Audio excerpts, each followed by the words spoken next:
நம்ம கவர்மெண்ட் வந்து அந்த ரூபாய் அப்படிங்கிற லட்சணையை வந்து இம்ப்ளிமெண்ட் பண்ணியிருக்காங்க. ஆல்ரெடி இருந்ததை மாற்றி தேவநாகரி அப்படிங்கிறத மாற்றி இப்போ மறுபடியும் ரூபாய் அப்படிங்கிறத சேஞ்ச் பண்ணியிருக்காங்க.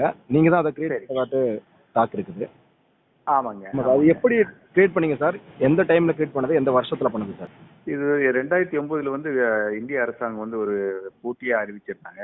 அதுல நான் பார்ட்டிசிபேட் பண்ணி இதுல வின் பண்ணியிருந்தாங்க. அப்போ 2010 தான் இதை அனௌன்ஸ் பண்ணாங்க. இது மாதிரி என்னுடைய குறியீடு வந்து அவங்க தேர்ந்தெடுத்திருக்காங்கன்னு தெரிய வந்தது. ஜூலை 15, 2010. Okay sir. இதை எப்படி கவர்மெண்ட் இம்ப்ளிமெண்ட் பண்ணாங்க சார்?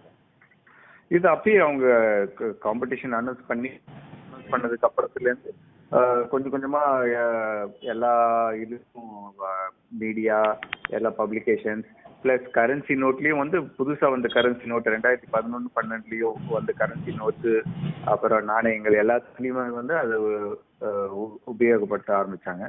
அதுல இருந்து மக்களும் பரவலா யூஸ் பண்ண ஆரம்பிச்சிட்டாங்க அதுக்கப்புறத்துல இருந்து. Okay okay sir. நீங்க கூட ஒரு ஃபார்மர் சிஎம் கலைஞர் சாரை பார்த்துட்டு தான் போட்டோஸ்லாம் இருக்குது. ஆமாங்க சார் என்ன பேசியிருந்தாங்க? அப்போ பாராட்டு சொல்லியிருந்தாங்க. அவங்களுடைய ஆசீர்வாதம் வாங்கணும். எல்லாம் குடும்பத்தோட போயிருந்து தான் அவங்க வீட்டுக்கு போய் கலைஞரைய பார்த்துட்டு அவங்களுடைய ஆசீர்வாதத்தை வாங்கிட்டு வந்தோம். அவரு பாராட்டினார், நல்லா இருக்கு, நல்லா பண்ணிருக்கேன், தமிழ் பண்ணது சந்தோஷம் அப்படின்னு சொல்லியிருந்தாங்க. Okay okay sir. இத்தனை வருஷமா அந்த லோகோ தான் நமக்கு யூஸ் பண்ணிட்டு இருக்காங்க கவர்மெண்ட்ல. இப்போ இந்த இயர் ரூபாய் அப்படிங்கறத வந்து மாத்துறாங்க. நீங்க என்ன சொல்ல விரும்புறீங்க சார்? நான் என்ன சொல்றது எனக்கு தெரியலைங்க. இது வந்து அரசாங்கம் அவங்க முடிவெடுத்திருக்காங்க. அவங்க என்னத்தை யோசிச்சு முடிவெடுத்தாங்கன்னு நம்மளுக்கு தெரியாது. ஸோ அதனால நம்ம இதுல என்ன சொல்றதுன்னு தெரியல. பட் இது நாள் வரைக்கும் யூஸ் பண்ணிட்டு இருந்தாங்க. ப்ராபபிளி அவங்க ஏதாவது ஒரு கருத்து இருக்கலாம், அது அவங்க நினைச்சிருக்கலாம், ஏதோ ப்ராபபிளி தமிழ் எழுத்து இருக்கணும் அப்படின்னு. அது தெரியல. அதனால என்னால வந்து அதுக்கு என்ன பதில் சொல்றதுன்னு புரியல actually. Okay sir okay sir.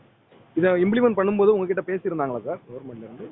இல்லைங்க, அது வந்து காம்படிஷன். ஸோ காம்படிஷன் வின் பண்ணதுக்கு அப்புறம் அது வந்து அரசாங்கத்துக்கு இது எல்லா உரிமையும் போயிடுச்சு. ஸோ அது வந்து அவங்க வந்து அதை எடுத்துக்கிட்டு அதுக்கப்புறத்துல இருந்து அவங்க இம்ப்ளிமெண்ட் பண்ண ஆரம்பிச்சாங்க. ஸோ ஸ்டெப் பை ஸ்டெப்பா வேரியஸ் லெவல்ஸ்ல அவங்களுடைய பிரதிபலிப்பு பப்ளிகேஷன்ஸ்ல எல்லாத்துலயும் அவங்க தான் இனிஷியேட்டிவ் எடுத்து இம்ப்ளிமெண்ட் பண்ண ஆரம்பிச்சாங்க. Okay sir. இப்போ சேஞ்ச் பண்றாங்க, உங்களுக்கு எதுவும் வருத்தம் எதுவும் இல்லைங்களா சார்?